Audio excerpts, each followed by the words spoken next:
an outline of Isaiah would be the first section is talking about judgment by the Lord. And the first section of Isaiah is like the Old Testament. It declares the holiness, the righteousness, and the justice of God. The first 6 chapters are a rebuke and yet a promise to Judah. Then Emmanuel is in chapters 7 through 12. The burdens upon the nations, and it names specific nations and talks about God's judgment that's going to be upon them for their sins. And remember that. Nobody is getting away with anything. Someone faxed me last week. I mean, my fax machine just kept going and going and going, and I thought that someone can play with you and try and run your roll out, and I thought, sure, that's what they were doing. But I finally looked. It was all dropping behind my desk, and I finally picked up something, and it was just an article, a collection of articles from the news about everything that purportedly has been done dishonestly in our current political administration that's running the country. And after reading a little bit of it, I said, this is worthless. It's not worth reading. But what my heart went back to was the fact that even though there's inequity and injustice now, no one can escape the judgment of God. And it doesn't matter whether it's Hitler who killed him, shot himself, and had himself burned so that he would escape capture by the Russians and the Allies.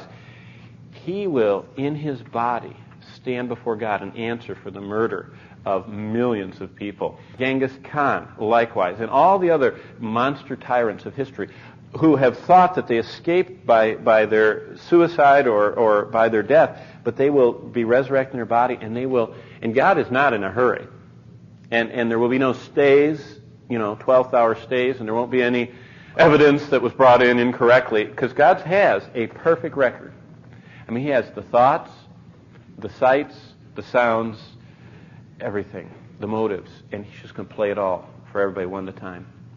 And that's why I hope you realize that this book is so important, because only those who have come by faith beneath the shadow of the blood of Christ escape that scrutiny of judgment, because Jesus takes the penalty for those who come before Him and accept His payment. The little apocalypse is chapter 24 to 27. That's all about the tribulation time, the woes of Judah. Then there's a historic section that talks about Hezekiah, and it's a great section to read. Secondly, the second major division of this book is the comfort and redemption and the restoration. That is from chapter 40 through the end of 66. And this section, like the New Testament, is about the grace and the compassion and the glory of God. And it's just resplendent, especially in 40 to 48. In fact, many have said, even unbelieving people, non-Christian people have said, that the writing of Isaiah stands as tall or taller than all the writing of all the greats of all times. I mean, greater than the Greek and the Latin writers, greater than the Eastern writers, greater than even the modern writers. Isaiah is just sublime. It's just so beautiful, whether you believe it or not. And the 40 to 48 is about the heart of the most beautiful part of the book.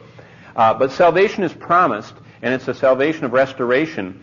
And in 40 to 48, there's a contrast. The whole section, those chapters, 9 of them, are contrasting the true and living God with the falseness of idols. Then the next section, salvation is not only promised, but it's provided, and it's provided in the Messiah as the suffering servant in 49 to 57. He's not just talked about in 53 and 52. He's talked about all the way through. And then salvation is realized in the God of the millennial kingdom, the God who actually comes to earth and provides all of His promises. And He makes the desert bloom like a rose. Now, Israel thinks they're doing it right now. If you go to Israel, it's just beautiful. I mean, it's just the agriculture that they've introduced there is astounding.